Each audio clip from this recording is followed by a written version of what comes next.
Our story starts back in 1844 in not-so-merry England, where a group of weavers, fed up with the high price of company store groceries, pooled their money to buy their own food, creating a new form of business, the cooperative.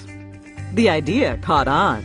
Here in the U.S., President Roosevelt gave electric cooperatives a jump-start with the founding of the Rural Electrification Administration, the REA, telling American farmers and ranchers, if you want electricity, you can do it yourselves.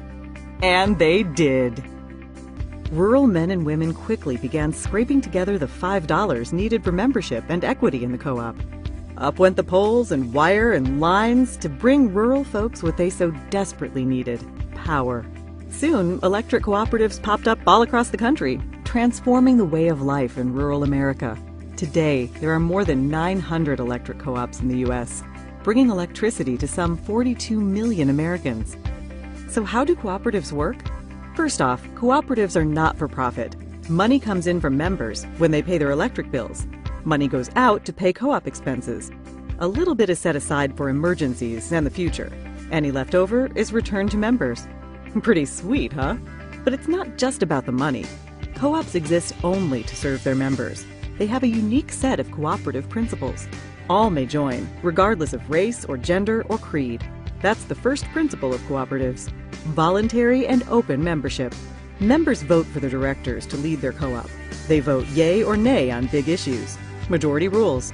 That's the principle of democratic member control. Everyone pays a little money to become a member. An owner. We call that principle participating economically. Cooperatives believe and invest in education, training, and information. That makes them smart and sets them apart. Cooperatives stand on their own two legs. Decisions are made locally for local people. We call that principle autonomy and independence. But cooperatives also work together.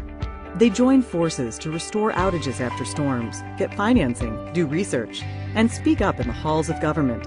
We call this hallowed principle cooperation among cooperatives. It's what makes us strong. And co-ops have a heart, a big heart. They help kids and industries and communities to grow. They give to hospitals and fire stations, ballparks and businesses. Cooperatives deeply demonstrate this principle: concern for community. Community's a cool concept. Communities are just groups of people.